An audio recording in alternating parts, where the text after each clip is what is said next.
What if I told you that the greatest weapon used to destroy families, weaken rulers, and extinguish potential has never been a sword, a war, or an enemy, but a cup? What if I told you that the most effective way to dismantle a man's wealth is not to defeat him in battle, but to hand him a drink and let him defeat himself? They call it celebration, they call it escape, they call it fun. But the truth, my friend, is that the world has merely disguised decay as pleasure. A man who drinks poisons his mind long before the bottle touches his lips, because the first sip begins not with alcohol, but with the illusion that he needs it. And what follows is far worse than a single act of destruction. It is suicide on the installment plan, a slow surrender paid for day by day until the debt finally comes due when he least expects it. And by then, the man who once held power has already been conquered, not by another, but by himself. Alcohol is not a drink. It is an instrument of control. Throughout history, it has served as the silent executioner of greatness. The Romans gave their enemies wine before negotiation. The Persians trusted decisions only when they were sober, for they understood that a drunk man's confidence is counterfeit. A mind clouded cannot scheme, cannot anticipate, cannot rule. And yet today, men drink not in defeat, but in celebration. They celebrate weakness as leisure. They toast to their own decline. I have seen emperors turn into jesters because they mistook numbness for peace. The cup dulls the instinct that warns you of danger, the edge that keeps your mind sharp, the calculation that keeps your enemies beneath you. Alcohol does not relax you. It relieves you of the very tension that makes you alert and dangerous. The seduction of alcohol lies in its false promise that it will silence the noise inside your mind. But the wise understand that noise is the signal of an active conscience, a restless spirit, a man still alive to his purpose. When you drink, you mute that signal. You tell your mind to sleep while your enemies stay awake. You train your body to love weakness disguised as relief. And the moment you find comfort in that relief, you lose your throne. The ruler who drinks to forget his burden will soon wake up to find his burden has grown teeth. The man who drinks to silence his thoughts forgets that those thoughts are the architects of his empire. He returns to his senses not refreshed but robbed of time, clarity, and will. In the morning, he will not remember the laughter of the night. He will only remember that he was once in control and is no longer. Do you know why tyrants tolerate taverns? Because they are cheaper than prisons. The man who drinks is already enslaved. He has no need for chains. He carries his own.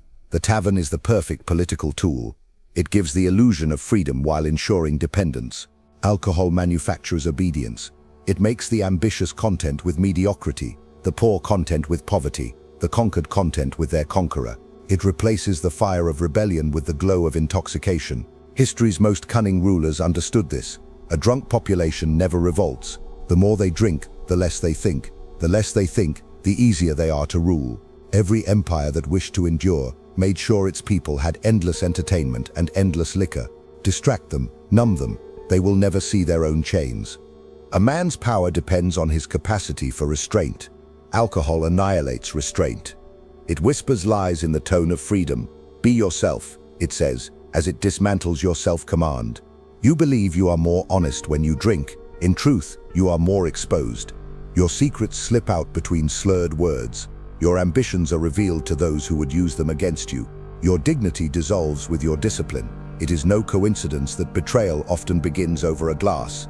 Alcohol makes you transparent, and transparency is the death of strategy. The sober man watches, the drunk man talks, and in a world ruled by silence and perception, the one who talks first always loses. Observe those who drink often. Their eyes are dull, their laughter hollow, their confidence loud but empty. They mistake recklessness for courage, forgetting that true courage is calm.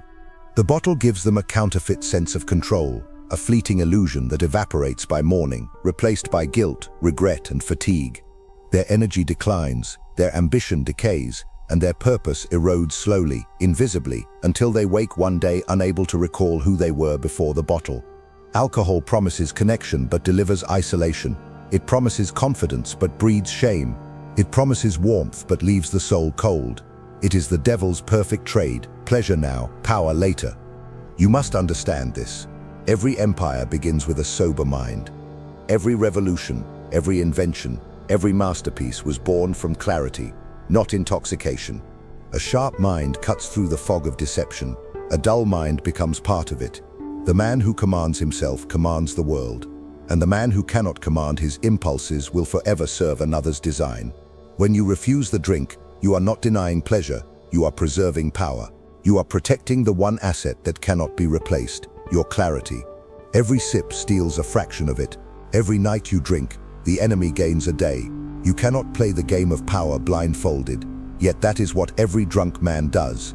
He thinks himself free while he staggers in circles, lost inside his own illusions. Alcohol is civilization's most accepted form of self-destruction. It wears the mask of culture, of celebration, of friendship. But strip away the music and the laughter, and what remains? Men trying to escape themselves. A society desperate to avoid silence because silence would reveal the emptiness beneath its pleasure. They drink because they cannot face the weight of consciousness. They fear the sober moment when they might meet their true reflection. But the strategist seeks that silence. The ruler needs that discomfort. For only in that raw, sober stillness can one see reality as it is, unfiltered, unforgiving, and true. To be sober is not to be deprived, it is to be awake in a world asleep. So remember this. The man who drinks believes he is escaping his problems, but in truth, he is watering them. Each sip grows them stronger until they tower over him. Alcohol does not erase pain, it delays it, and what is delayed multiplies. The ruler who delays confrontation invites ruin. The man who dulls his perception invites betrayal. And the world which feeds on the weak waits patiently for him to fall. The cup does not forgive, it collects debts with interest. Every drink is a loan from your future power, and one day the bill arrives. And that is the cruel genius of alcohol. It doesn't strike quickly like a sword. It corrodes slowly, like water seeping through stone. You do not notice the damage until the cracks have already spread through every part of your foundation. The drinker does not fall overnight. He decays in silence. His decline is elegant, gradual, civilized. He laughs while it happens. He posts pictures of it. He calls it relaxation, celebration, culture. But what he is truly celebrating is his own erosion, culture. But what he is truly celebrating is his own erosion. The body weakens first, then the mind, then the will. The tragedy is that by the time he sees it, he no longer has the strength to stop it. Alcohol transforms men of vision into men of excuses, kings into jesters who beg for their next illusion. It is not the drink that ruins him, it is the dependence it conceals. Dependence is the real crime. Power cannot coexist with dependence. A ruler must be bound to nothing but his purpose. Yet the drinker, in his false freedom, becomes a slave to rhythm, weekends, parties, gatherings, rituals of weakness repeated until they become identity. He does not say, "I drink." He says, "I am the kind who drinks." And so he binds his ego to his poison. A wise man detaches his identity from his indulgences. A fool decorates his cage and calls it personality. The world applauds his balance, his good time. But balance is a lie when the scale is tilted by addiction. The sober man is feared because he is unreadable. The drunk man is loved because he is predictable. And in a world of manipulation, predictability is death. The sober man walks into a room and feels everything. He senses envy, deceit, attraction, hostility. He navigates the unseen like a general studying terrain. The drunk man walks into the same room and feels nothing. He is blind to betrayal, deaf to warning, and numb to intuition. Alcohol disconnects you from the currents of power flowing through human interaction. It strips you of the ability to read the battlefield. While you laugh and relax, the observant watch you reveal your weaknesses. You are not enjoying yourself, you are being studied, you are being measured. Your rivals smile because they know something you have forgotten, that the man who cannot master himself cannot master anyone. Imagine a general before battle, his soldiers restless, his fate uncertain. Now imagine him taking a drink before the march, to ease the nerves. Would you trust him with your life? Would you follow him into the storm? A man who dulls his fear instead of mastering it has already surrendered. Alcohol does not remove fear, it only blinds you to its message. Fear is not the enemy, it is information. It tells you what matters, where danger hides, what deserves your preparation. When you drink to escape it, you forfeit the very intelligence that survival demands. The sober man does not avoid fear, he listens to it, learns from it, and turns it into precision. The drunk man ignores it and walks into traps smiling. This is why empires fall not from invasion, but from indulgence. There is a reason why great strategists, conquerors, and thinkers treated alcohol as a tool, not a companion. They used it as a weapon against others, not themselves. They offered it at feasts to loosen tongues, to observe hidden motives, to test loyalties. They watched men drown their discretion in celebration and quietly took notes. To Machiavelli, weakness is not only visible, it is predictable. The man who must drink to feel free has already revealed where to strike. For once you know a man's indulgence, you know his price. That is why rulers never expose their vices in public. The moment you display what enslaves you, your enemy has found your leash. You see, alcohol is not merely poison for the body, it is poison for your myth. Every man of power cultivates a myth around himself. His silence becomes sacred, his composure becomes legend, but alcohol cracks that illusion. It turns mystery into noise, grace into clumsiness, control into chaos. The man who once commanded a room with a glance now stumbles through words and gestures. His myth evaporates, replaced by memory of his weakness. And people do not forget weakness. They pretend to forgive it, but it remains in their subconscious, reshaping their respect. They no longer see a lion, they see a man pretending to roar. The cost of that is immeasurable, because power, once humanized, is never feared the same way again. Consider the subtle cruelty of this exchange. The bottle promises relief from the pressure of maintaining power. It tells the weary man, take a break, you deserve it. But that break is a fracture. One moment of indulgence becomes a pattern of compromise. The drinker begins to say, just tonight, just this once, just to unwind. These are the whispers of decay disguised as reason. Every empire falls with those same words, just once.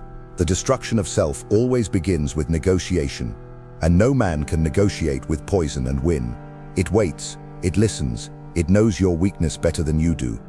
If you wish to see the true danger of alcohol, look not at the drunk, but at the man who drinks occasionally, the man who tells himself he is in control.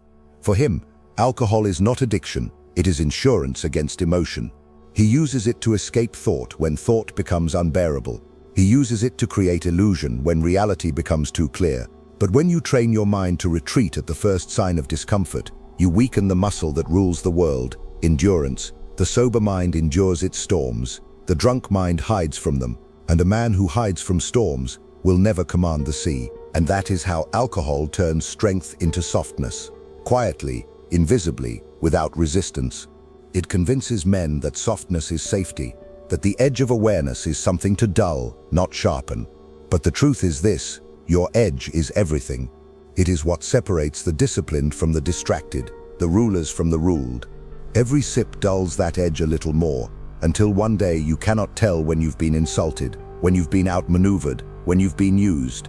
You start mistaking apathy for peace. You call your decline balance. You say you are enjoying life, not realizing life is enjoying you, devouring you slowly. Through pleasure you no longer question.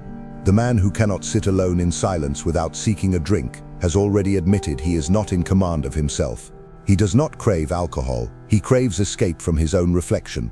And that, my friend, is the beginning of moral decay. Alcohol seduces you not with power, but with permission. It whispers, you've worked hard, you deserve this. That is its most dangerous lie. For power does not reward indulgence, it demands abstinence. The king who indulges too much in luxury forgets his hunger, and a king who forgets his hunger invites rebellion.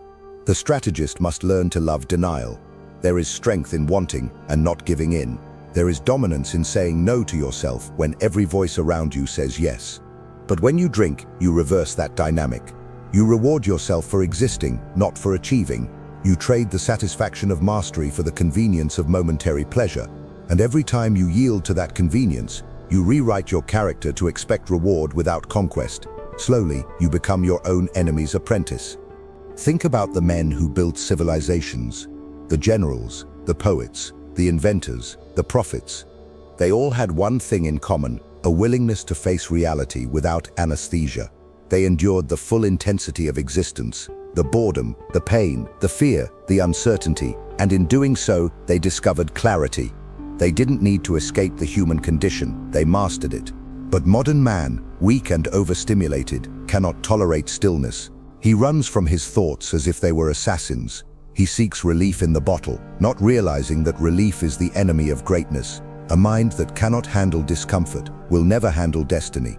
Alcohol is not leisure, it is surrender disguised as sophistication.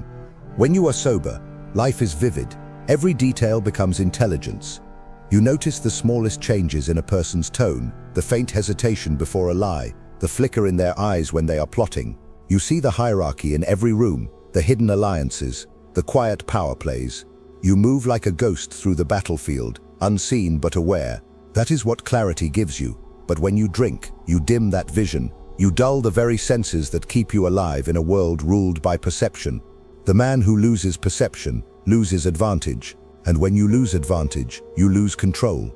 Alcohol convinces you that the night is yours, but in truth, the night belongs to those who stay awake. Every empire that fell did so under the illusion of safety. The walls stood tall, the guards were posted, the music played. Inside, the rulers drank to their own invincibility, blind to the cracks forming beneath their feet. Alcohol creates the same illusion within a man. He feels untouchable, relaxed, certain that everything is fine. That false certainty is lethal. It blinds him to the slow decay of his discipline, and discipline, once lost, is not easily rebuilt. It is the spine of power. Break it once, and the body collapses no matter how strong the arms appear. The bottle offers a moment of comfort, but extracts decades of potential. It promises ease, but demands submission. A sober man, in contrast, is feared. His restraint unsettles people. His control exposes their chaos. They call him boring, rigid, arrogant, because his existence reminds them of what they've lost. They will try to hand him a drink not to include him, but to dilute him. Misery seeks company, but weakness seeks permission. If you refuse the drink, you remind others of their lack of control, and so they resent you, not because you are wrong, but because you are free. Understand this. Sobriety is not merely abstaining from alcohol. It is declaring war on dependence itself. It is telling the world, you cannot seduce me with escape. That is the foundation of sovereignty. There is a silence that only the sober know, the silence of an untamed mind at peace with itself. In that silence, you begin to see the architecture of power. You understand that the world belongs not to the entertained, but to the disciplined. The drunk man wakes up asking for more comfort. The sober man wakes up seeking more control, and control is the purest form of pleasure there is. It is not loud or intoxicating, it is calm, deliberate, divine. The sober mind sees beauty in focus, ecstasy in composure, victory in restraint. That is the true intoxication, the clarity that no substance can replicate. The world fears a sober man because he cannot be bought, distracted, or deceived. He is dangerous precisely because he feels everything and still chooses command. The moment you take control of your desires, you take control of your life. And make no mistake, alcohol is a desire, one that robs you of control the moment you yield to it. You see, power does not lie in indulgence, it lies in your ability to resist it. The man who refuses the drink refuses not just alcohol, but the weakness it represents. The king who governs with restraint governs with dignity. The ruler who controls his impulses controls the world around him. There is a profound, almost mystical power in the ability to deny yourself. It is a power few men will ever know, because few are willing to embrace the struggle it demands. The drunk man surrenders to that struggle. He believes the fight against his own weakness is too much to bear. But the sober man knows something far more valuable, that every battle fought within and won builds a fortitude the world cannot destroy. Think of the greatest rulers of history, whether they were kings, emperors, or visionaries. What set them apart was not just their intellect or their ambition, but their ability to maintain an unbroken focus on their goals. They had the courage to say no to distractions, the discipline to say no to excess. While the world sought comfort, they sought conquest. While others indulged in fleeting pleasures, they endured the pains of greatness. They knew that in the quiet, sober moments, their minds were most alert, their wills most unshakable. The intoxicated mind may dream, but it cannot plan. It may hope, but it cannot achieve. The sober mind, however, is an instrument of action. It cuts through distractions, focuses on the target, and executes with precision. The greatest danger of alcohol is that it convinces you that you are in control when you are, in fact, at its mercy. A drunk man believes he has liberated himself from stress, from fear, from responsibility. But all he has truly done is lower the walls that keep him safe. His mind, once sharp and capable of deciphering every move in the game of life, now stumbles through shadows, chasing comfort and escaping reality. The world does not fear the man who drinks, it pities him. The world fears the man who stands resolute, who faces the harsh truth of his existence and rises above it. That man, who needs nothing to feel whole, who does not seek relief in the bottle, is a man who cannot be undermined. The drunk man may have a smile, but the sober man carries power. And this is why alcohol is not only a personal enemy, it is a societal one. Look at the world today. People drink to cope with their stress, to escape their lives, to numb the constant pressure. Society, in its unrelenting pursuit of distraction, celebrates these acts of surrender as normal. But nothing could be further from the truth.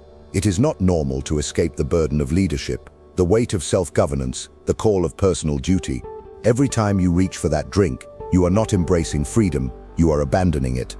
You are taking the path of least resistance, the way of the weak, the cowardly, and the world will reward you with precisely what you seek: more mediocrity, more comfort, and less power. The greatest men throughout history were not those who fled from reality. They were those who faced it head-on, unyielding. They embraced the struggle, the discomfort, the uncertainty, because they knew that it was only through these things that true power could be forged. It is only by enduring pain, by denying momentary pleasure, that a man learns to master himself. And the man who masters himself masters the world. This is why the greatest leaders, whether in politics, business, or war, have all practiced restraint. They understood that indulgence is the enemy of greatness. To surrender to temptation is to surrender to mediocrity. And mediocrity, my friend, is the death of power. You may argue that life is short, that we should savor the moments we have, but in truth, those who embrace fleeting pleasures are the ones who waste their time, because every indulgence takes you further from your ultimate goal. You think you are enjoying life, but in reality, you are giving it away piece by piece. You trade your time, your clarity, your power for a momentary illusion of comfort. And in doing so, you lose your capacity to achieve anything of true value. Power is not found in indulgence, it is found in the mastery of your impulses. It is found in the quiet moments, the sober decisions, the strategic choices made when no one is watching. The drinker lives for the present, and the present is all he will ever have. The master lives for the future, and the future belongs to him. In the end, alcohol is not the problem. The problem lies in the way it deceives you into thinking you are doing something noble when you are doing nothing at all. It tells you that you deserve a break, that you have worked hard, that you need it to relax. But the greatest work, the most rewarding work, comes not when you are relaxed, but when you are focused, when you are hungry for progress, when you are in relentless pursuit of your purpose. And this is where the power of restraint lies, in the ability to see beyond the momentary and focus on the horizon. The man who drinks loses sight of the horizon. The man who stays sober sees it clearly, and it is to him the world will bend. Alcohol blinds you to the future because it binds you to the present. It anchors you to the lowest form of existence, one that seeks only sensation, not meaning. The man who drinks no longer strategizes, he reacts. He lives from impulse to impulse, chasing the fleeting thrill of relief, never realizing that relief is the most expensive currency in the world. You pay for it with your potential. You pay for it with your destiny. The sober man suffers, yes, but his suffering is investment. Every moment of discomfort sharpens him, disciplines him, forges him into someone who cannot be swayed by weakness. But the drunk man, he spends his strength avoiding that very fire, and in doing so ensures he never becomes anything more than a man who once could have been. Alcohol is the thief that robs you in installments, smiling as it takes everything that made you dangerous. There is an ancient truth most men ignore. The measure of your strength is determined by what you can refuse. The world tests you not with hardship, but with temptation. And alcohol is temptation in liquid form. The whisper that says, just tonight, you've earned it. No one will know. But every time you obey that whisper, it grows stronger. It begins to shape your identity, your self-image, your habits. You stop seeing yourself as the predator and start living as the prey to impulse, to culture, to the need to fit in. That is the tragedy of modern man. He mistakes conformity for connection. He confuses self-betrayal with self-expression. The drunk man believes he is socializing, but in truth, he is dissolving. His edges blur, his convictions soften, his essence evaporates into the noise. A man without edges cannot cut through the world. He is not a blade, he is dull metal, harmless to all but himself. To remain sober in a culture of indulgence is to declare war. You are not simply refusing a drink, you are refusing the system that profits from your weakness. Entire industries exist to keep you sedated, to make you believe that numbness is joy. They need you tired, distracted, dependent, because a man who is awake cannot be controlled. A sober mind sees through the illusion, the ads, the celebrations, the work hard, play hard poison that keeps the masses complacent. And when you see it, truly see it, you begin to understand why the world mocks discipline, why it calls temperance boring and excess fun. It's because the world does not reward strength, it rewards surrender. The man who stands apart threatens the entire illusion. That is why sobriety, in a drunk world, is rebellion. And rebellion is lonely. You will lose friends when you stop drinking. Not because they hate you, but because your clarity exposes their fog. They will laugh, they will tempt, they will tell you you've changed, and you've become what they fear, untouchable. Their discomfort is not about your choices, it's about what your choices reveal. Most people do not drink because they enjoy it. They drink to silence the small voice that tells them they are wasting their lives. Alcohol is not their friend, it's their confession. And every time you refuse to join them, you force them to confront what they've been running from. That's why your sobriety feels like arrogance to them, because it reminds them that strength was always a choice. Understand this. The path of power is narrow, and it is lonely, but it is also the only one that leads to sovereignty. You cannot command men if you cannot command yourself. You cannot expect loyalty from others when you betray your own principles. A drunk man cannot lead, he can only follow. He follows the next thrill, the next excuse, the next drink, but the sober man, the one who walks through chaos untouched, he commands attention without trying. His eyes are steady, his words deliberate, his presence unsettling. People cannot explain it, but they feel it. It is the aura of self-governance, the energy of a man who is owned by nothing. You cannot buy that kind of power. You can only earn it, sip by sip, temptation by temptation, refusal by refusal. Alcohol is the great equalizer of men. It makes the strong weak, the sharp dull, the ambitious lazy. It strips away hierarchy until everyone in the room is equally useless. It promises connection but delivers chaos. It promises confidence but creates dependence. And dependence is the silent executioner of destiny. For how can you rule your world when you cannot even rule your appetite? Every drink you take sends a signal to your subconscious that comfort is more important than control. Repeat that enough times and you will live it. You will start compromising in other ways, in your goals, in your relationships, in your discipline. You will drink not just with your mouth, but with your time, your energy, your attention. The bottle will be empty, but you will keep pouring, your focus, your will, your future, until there is nothing left. If you want to know the true cost of alcohol, do not look at the drunk in the gutter. Look at the man who could have been great, the one who almost made it, who had the vision, the talent, the fire, but traded it for nights he can't even remember. That is the tragedy. Alcohol does not destroy men immediately. It erodes them quietly. It doesn't kill potential in a blaze of ruin. It smothers it in laughter, in toasts, in the illusion of belonging. And the saddest part, the man never realizes when it happened. He wakes up one morning with a soft body, a dull mind, and a spirit that no longer hungers. He tells himself he's grown up, but he hasn't matured, he's merely settled. And in settling, he has died standing up. There is a terrifying truth most men will never face. Alcohol does not simply dull your mind, it rewrites it. With each drink, it teaches your brain that avoidance is wisdom, that comfort is victory, that escape is survival. And soon, even when you are sober, those lessons remain. You begin to live as if the world owes you ease. You stop seeking challenge, stop chasing mastery, and start organizing your life around the avoidance of pain. That is how alcohol wins, by turning lions into sheep long after the bottle is gone. You think you are recovering. In truth, you are still obeying the rhythm it carved into your mind. The addiction is no longer chemical, it is psychological. It has made you forget that struggle is sacred, that discomfort is the forge of greatness, that pain, when endured with clarity, purifies the soul. The sober man sees pain as a teacher. The drunk man sees it as an enemy. And this difference determines everything. The man who welcomes pain becomes unbreakable because he no longer fears it. He sharpens himself against the grindstone of life, forging his identity in the heat of discomfort. But the man who avoids pain becomes fragile. His confidence depends on circumstances, on substances, on external validation.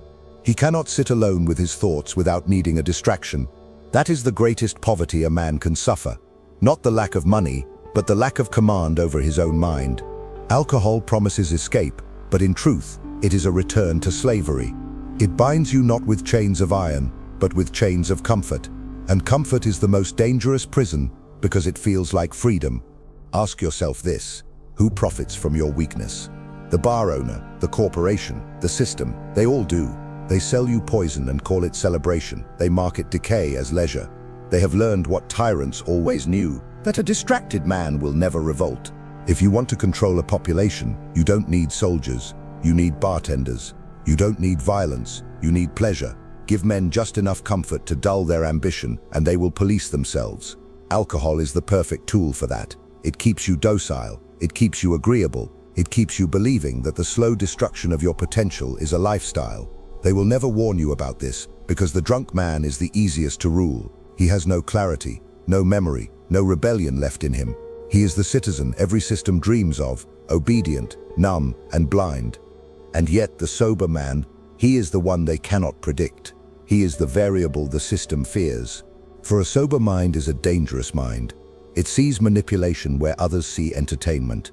It detects propaganda in celebration. It hears the whispers of control behind every advertisement that says you deserve to relax. He does not need to numb himself, because he understands that stillness and silence are his allies. He uses them to plan, to reflect, to grow sharper. He does not seek distraction because he has already chosen his obsession. And that obsession, whether empire, art, mastery, or self-conquest, is what makes him untouchable. You cannot enslave a man who needs nothing. And that precisely is why society mocks sobriety, because it threatens every system built on dependency. Do you know what alcohol really destroys? Time. It steals it quietly, drop by drop. You lose not just hours, but entire chapters of your life. The morning after becomes a ritual of regret, the day a blur, the week a repetition. You promise yourself control, but control fades the moment temptation returns.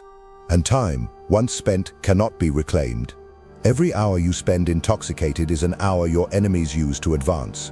While you sleep off your escape, they are building, scheming, ascending. The man who drinks believes he is living fully, but he is merely consuming moments. The sober man, however, multiplies them. He stretches time through awareness, through intentionality, through mastery. That is the great irony. The drunk thinks he's escaping reality, while the sober man learns to bend it. To live sober is to live awake.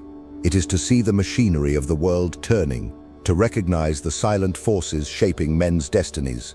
It is not always pleasant. Awareness never is, but it is real. And reality, no matter how harsh, is the only ground upon which empires are built. The drunk man builds castles in the air and wonders why they collapse. The sober man lays stone upon stone, patiently, relentlessly, until one day his fortress stands unshakable. There is no glory in intoxication, only escape.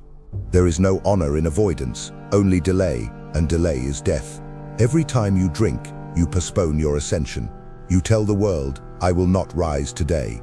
You trade destiny for distraction, legacy for laughter, sovereignty for sedation. The cruelest part is that alcohol doesn't simply destroy you. It convinces you to destroy yourself willingly. It wraps poison in beauty. It makes you raise your own glass to your downfall. It teaches you to smile while you fade. That is the tragedy of modern man. He drinks to feel alive, not realizing he is celebrating his own decay. But you, if you can see through it, if you can endure the solitude of sobriety, you will walk among ghosts. You will see what others cannot see. You will act while others sleep. And one day, when the world finally wakes, they will call you lucky. But luck has nothing to do with it. It will be the result of one decision made long ago, to stay awake while everyone else was dreaming. And in staying awake, you will begin to see the pattern. Every fallen man believed he was the exception. Every ruined genius thought one drink would not matter. Every collapsed empire began not with betrayal from others, but betrayal of self. The first compromise always seems harmless. It is never the final blow that destroys a man. It is the series of small permissions he grants himself along the way. I deserve this. I'll stop tomorrow. It's just one night. These are not words of freedom. They are confessions of surrender. Alcohol teaches you to negotiate with your weakness until your weakness becomes your ruler. And once that happens, no crown, no title, no brilliance can save you. The man who cannot say no to himself will eventually hear the world say no to him. You see, power demands sacrifice. Every throne is built on denial of comfort, of impulse, of easy pleasure. The man who drinks has already chosen which god he serves, and it is not discipline. Alcohol does not merely dull the mind, it inverts your hierarchy. It makes pleasure your master and purpose your servant. What begins as a celebration ends as servitude, and it happens quietly, politely, behind smiles and music and laughter. Society will call it enjoyment. Friends will call it bonding. But every toast is a pact you make with mediocrity. Each glass raised is a small surrender to inertia. You may not notice it in a night or a year, but over time, those surrenders pile up into the grave of potential. You will never know how much greatness was lost because you were too intoxicated to realize you were meant for more. The sober man understands that clarity is not just a virtue, it is a weapon. It cuts through illusion. It reveals motives. It allows you to move like a ghost through a world clouded by distraction. When others argue, he observes. When others celebrate, he plans. When others numb themselves, he learns. That is why the sober man ascends while the drunk man repeats. One evolves, the other revolves. It is not about morality, it is about efficiency. You cannot optimize a life you cannot see, and alcohol blinds you, not in one stroke, but through the slow fog of habit. Every drink lowers the resolution of your perception until you live in a blur, reacting instead of ruling. A dull mind cannot see opportunities. A fogged will cannot seize them, and a numb conscience cannot feel the moment when it begins to rot. There is a reason the wolf does not drink. A predator must stay alert. His power lies in his awareness. The deer drinks freely from the stream, unaware of the eyes watching from the shadows. The wolf waits, the deer relaxes, and in that single moment of indulgence, the hierarchy of nature decides its outcome. The same is true for men. The hunter remains sober, the hunted drinks to feel safe. Alcohol gives you the illusion that no danger exists, but danger does not vanish when you stop seeing it. It grows, it circles, it waits for your next night of celebration. Power is not about domination, it is about perception. To lose perception is to lose your place in the order of nature, and the man who loses his place is devoured by those who never stopped watching.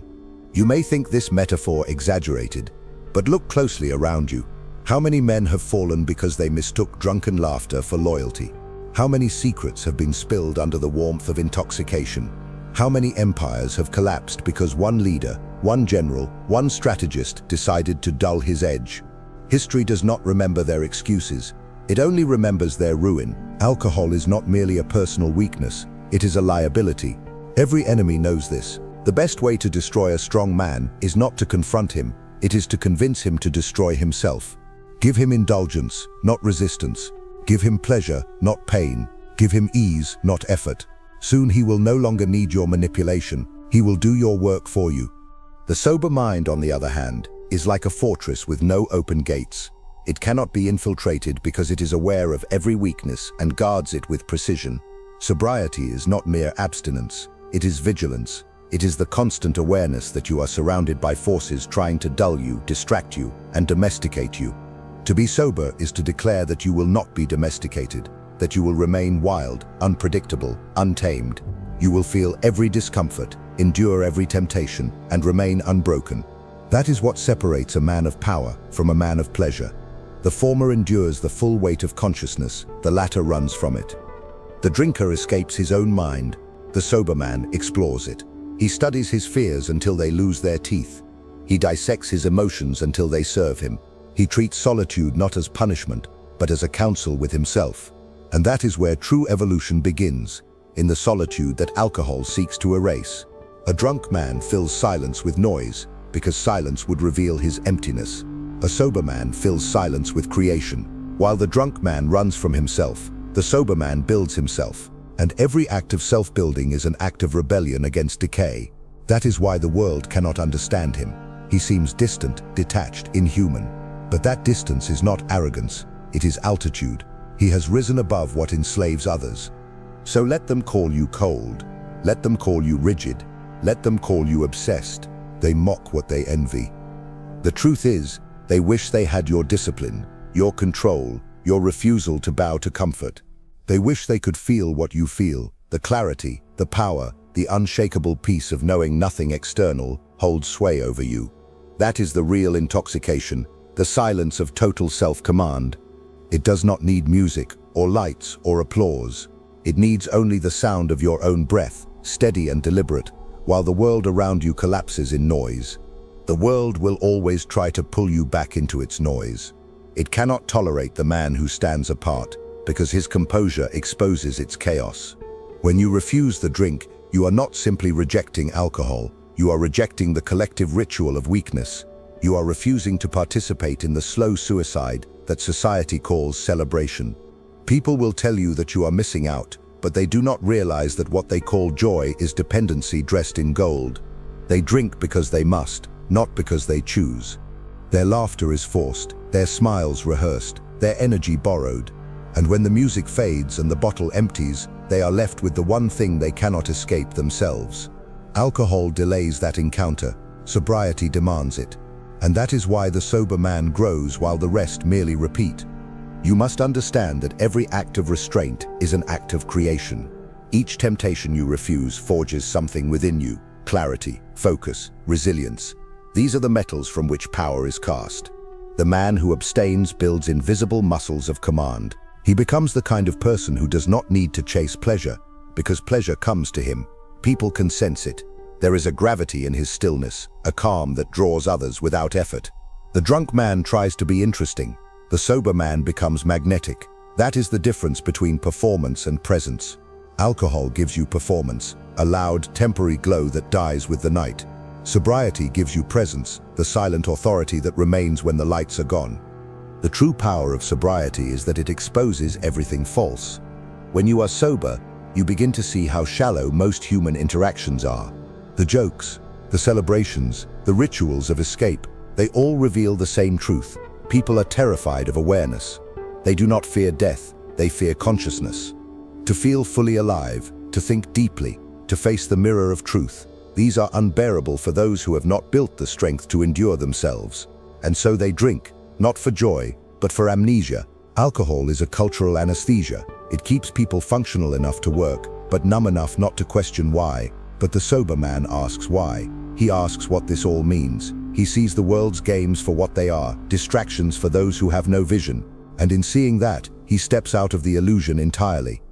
It is no coincidence that every spiritual awakening, every transformation, every act of mastery begins with renunciation. Whether it is the monk in his monastery, the warrior before battle, or the philosopher in solitude, all must first empty themselves of dependency. You cannot hear the voice of wisdom while the echoes of indulgence still fill your mind.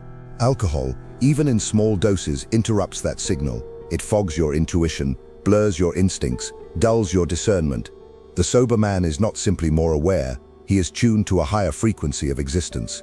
His thoughts are sharper, his emotions cleaner, his perception precise. He begins to move through life with a quiet omniscience, seeing consequences before they unfold. That is why he seems detached, because he no longer reacts. He acts with foresight. He becomes a strategist, not a participant. To live this way demands courage, for sobriety will strip you of illusion. It will force you to confront everything you have avoided, the emptiness, the fear, the longing, the unfulfilled dreams. There is nowhere to hide, no distraction to drown in. But it is in that exposure that transformation begins. When you face yourself fully, without the crutch of intoxication, you begin to reclaim your dominion. The man who can sit in silence, feel every wound, every regret, and still remain unmoved, that is a man who can move mountains. Sobriety gives you that unshakable spine. It teaches you that control is not repression, it is freedom. To choose not to indulge is the highest form of power, because it means you have transcended the body's demands. You are no longer a servant to impulse. You are a ruler of self. And this is where the drunk and the sober finally diverge beyond repair. The drunk man ages into regret. the sober man matures into command.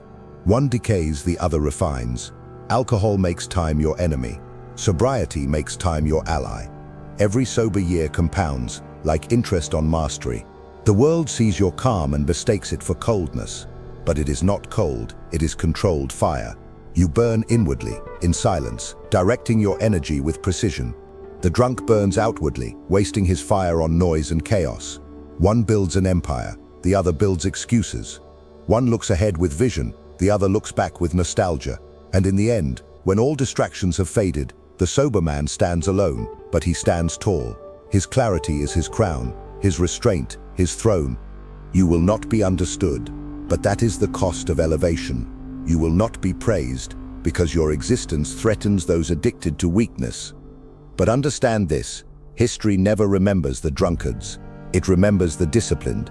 It does not build statues for those who escaped life. It builds them for those who faced it. Every man must choose his monument, a moment of pleasure or a lifetime of power. Alcohol offers the first, discipline guarantees the second. And if you must sacrifice one to gain the other, the choice should not take you long. For in the end, a single hour of clear thought is worth more than a lifetime of drunken dreams. And when that clarity finally takes root within you, something irreversible happens. The world begins to slow down. The chaos, the noise, the distractions that once pulled at your attention lose their power. You start seeing every movement, every motive, every manipulation with terrifying precision. Sobriety gives you vision, not just of others, but of yourself. You begin to notice the smallest fracture in your thoughts, the slightest corruption in your intent, and you correct it before it grows. That is the discipline alcohol steals. The drunk man drifts through life unaware of his own decay. The sober man audits himself daily. He does not need to be told where he is failing, because his clarity reveals it to him. He adjusts, sharpens, ascends, and that process, constant self-awareness, unflinching correction, is how kings are made in a world of sleepers. Alcohol destroys that mirror. It blurs your reflection until you no longer recognize the man staring back at you. At first, you lose awareness of the details, your fatigue, your anger, your emptiness. Then you lose the larger picture, your purpose, your principles, your path, and eventually, you stop asking who you are altogether. That is how most men die long before their time, not through violence or tragedy, but through gradual erosion.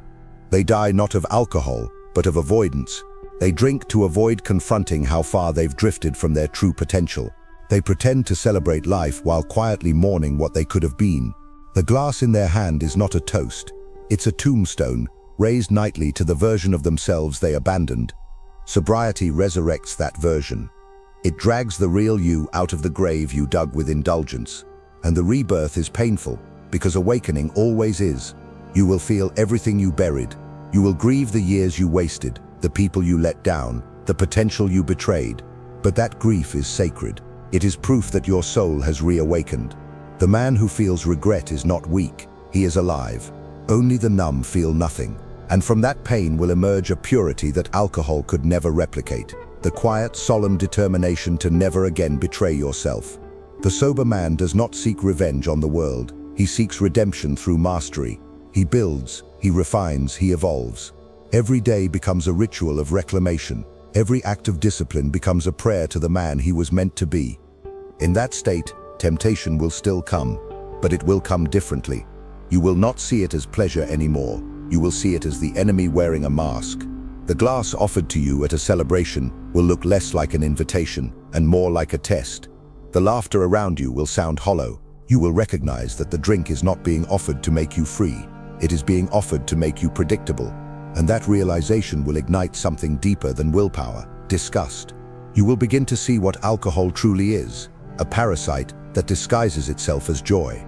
You will no longer crave it, because you will see the cost behind its smile. That is the final stage of sobriety, not resistance but revulsion. The day will come when the idea of dulling your mind feels like blasphemy. You will defend your clarity as a warrior defends his kingdom. But even more profound than clarity is what comes after it. Peace. The drunk man chases peace through oblivion. The sober man finds peace through mastery. They both seek silence, but only one earns it. The silence of intoxication is empty. a void filled with forgetfulness. The silence of discipline, however, hums with power. It is the stillness before the strike, the calm of a mind so strong it no longer trembles. That kind of peace cannot be bought or borrowed. It must be built. It must be forged in countless moments of restraint. When others pour another drink, you pour another hour into your craft, your mission, your purpose. And as they sleep through their escapes, you awaken layer by layer, rising beyond their reach. When you live like this long enough, people begin to feel something around you that they cannot explain. They will not call it sobriety. They will call it presence. You will walk into a room and the air will shift. The loud will become quiet.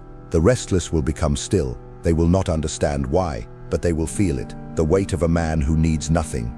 That is the rarest energy in existence, the energy of someone who has mastered himself. Alcohol promises power, but delivers dependence. Sobriety delivers power, but demands sacrifice. That is why so few achieve it, and why those who do become myth. Their words carry weight, their gaze cuts through deception, their silence commands respect.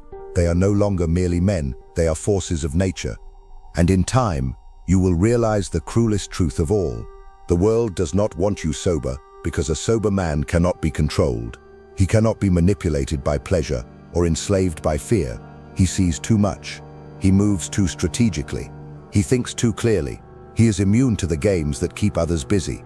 The rulers of the world understand this well. They know that keeping men numb keeps them obedient.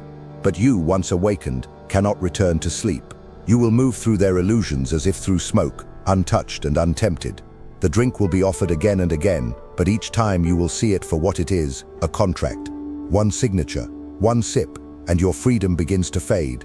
You will smile, decline, and walk away, and in that moment of refusal, you will taste something stronger than any liquor sovereignty. For that is what sobriety truly grants you. Not just health, not just clarity, but dominion over your own existence. You will no longer beg the world for peace, because you will have built it within. You will no longer chase happiness, because you will have replaced it with purpose. And the greatest irony of all, the very stillness you once tried to escape becomes the place you find power. You will look back on the man who drank to feel alive and pity him, because you will finally understand he was not living, he was dying in slow motion. The sober man does not merely survive life, he conquers it. And when you finally conquer life, when your mind becomes so clear that even your thoughts move like soldiers obeying your command, you will understand why the world fears sobriety. A sober man cannot be persuaded by chaos. He is immune to false urgency, to emotional manipulation, to the soft lies of pleasure. He sees through them all with surgical precision. His calm is not apathy, it is supremacy. He no longer reacts, he dictates. And that is what alcohol was designed to destroy, your sovereignty over yourself. For the man who governs his impulses, who stands unshaken before temptation, becomes untouchable.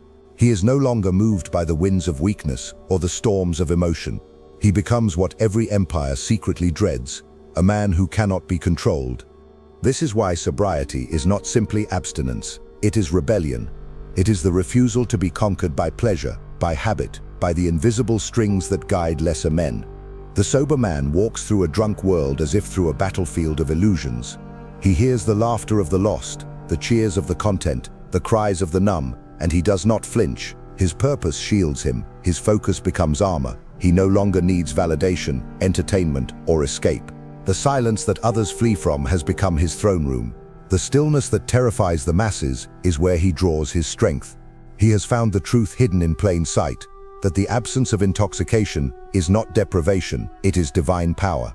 Every sober breath is a reminder that he owns himself completely. You must understand, the world will tempt you until your last breath.